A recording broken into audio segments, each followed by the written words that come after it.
Edward Ed Gein era um nome que, por muitos anos, não significava nada fora da tranquila e isolada comunidade rural de Plainfield, Wisconsin.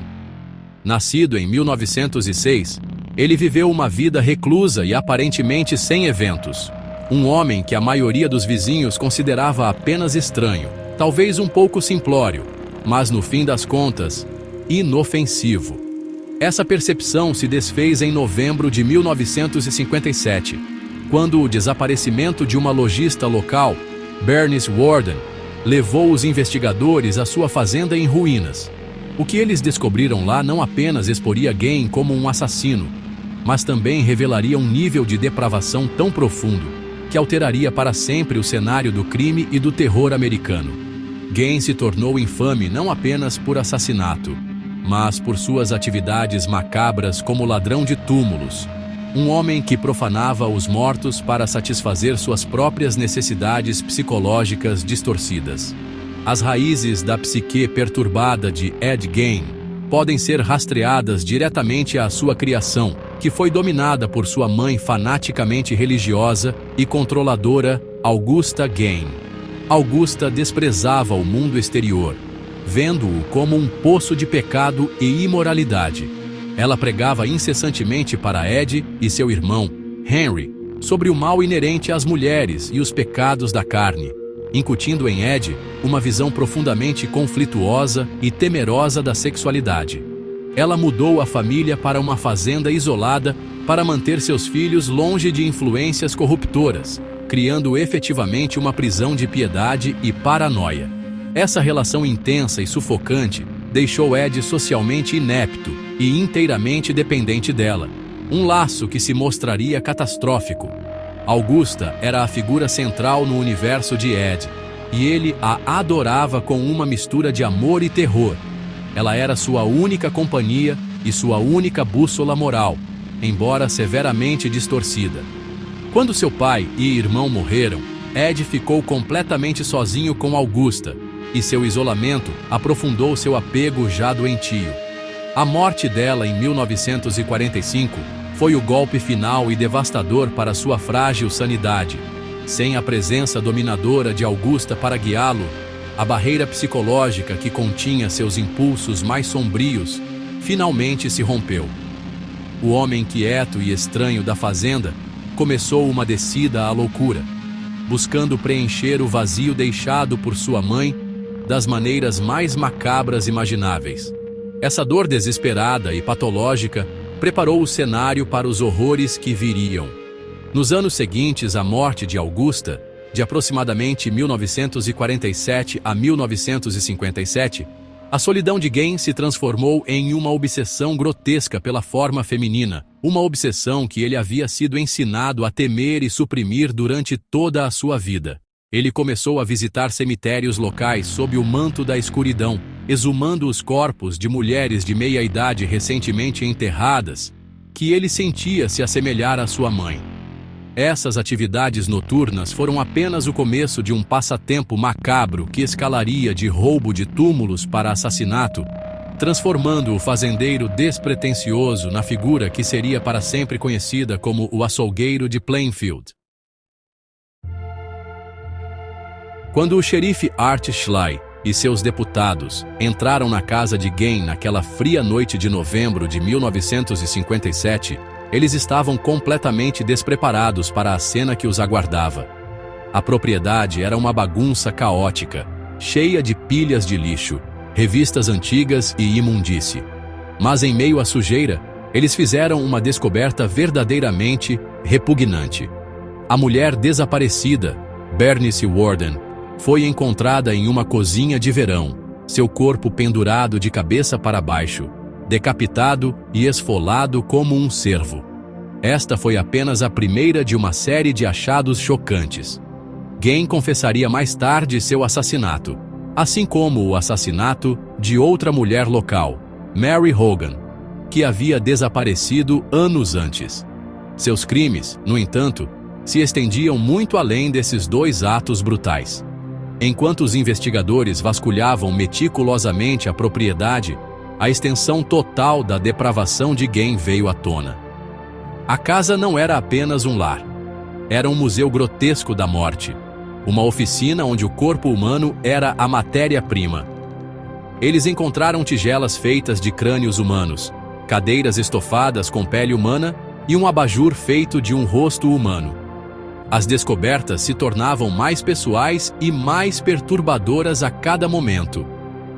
Eles descobriram uma coleção de 9 máscaras mortuárias cuidadosamente preservadas dos rostos de mulheres falecidas, leggings feitas de pele de pernas humanas e um espartilho feito de um torso feminino. A cena era tão grotesca que um dos policiais teria ficado fisicamente doente. A lista de artefatos macabros parecia infinita, cada um mais horripilante que o anterior. Os investigadores catalogaram um cinto feito de mamilos humanos, uma caixa cheia de genitália feminina preservada e as cabeças de Mary Hogan e Bernice Worden. O motivo de Gain, à medida que surgia lentamente através de suas confissões, era tão bizarro quanto suas criações. Ele explicou que, após a morte de sua mãe, foi consumido pelo desejo de se tornar uma mulher.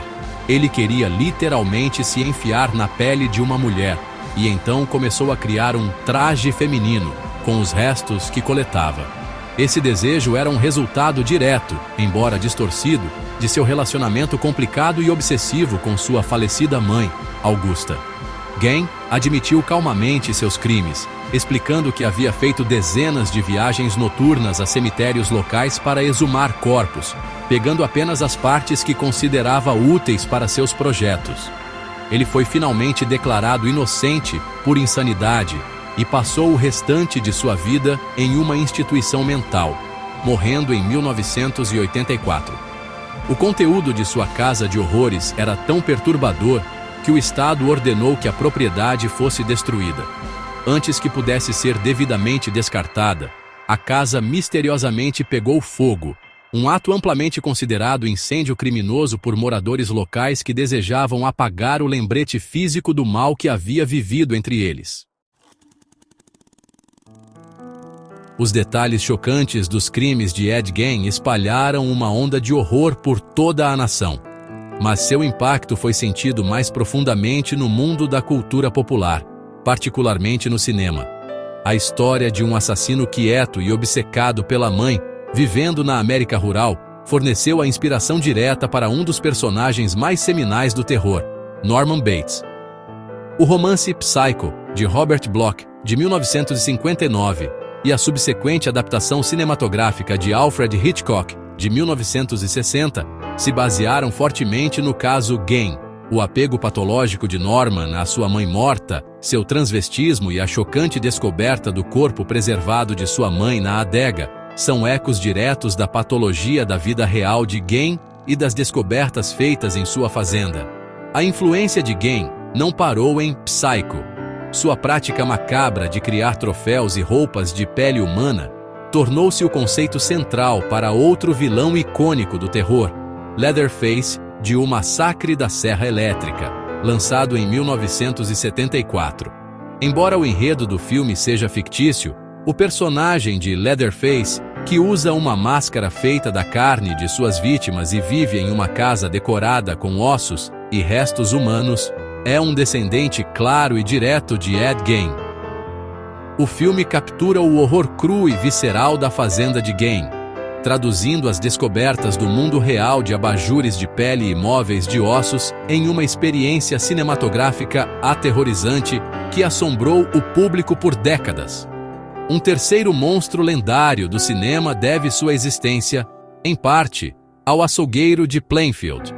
O personagem de Jamie Gumb, também conhecido como Buffalo Bill, no romance O Silêncio dos Inocentes, de Thomas Harris, e sua adaptação cinematográfica de 1991, é uma composição de vários serial killers da vida real, mas sua característica mais memorável é puramente Gain.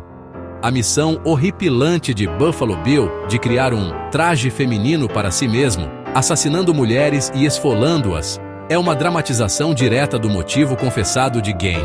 Este detalhe arrepiante liga o sofisticado thriller psicológico diretamente às realidades cruas e sombrias da fazenda de Plainfield, cimentando o status de Gain como o monstro que inspirou uma trindade dos maiores vilões do terror.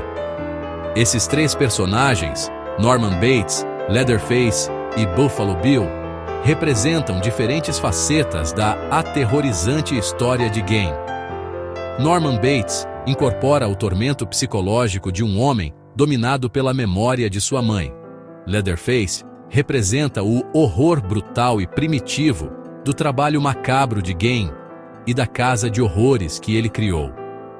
Buffalo Bill captura o motivo psicossexual profundamente perturbado por trás dos assassinatos e o desejo de transformação.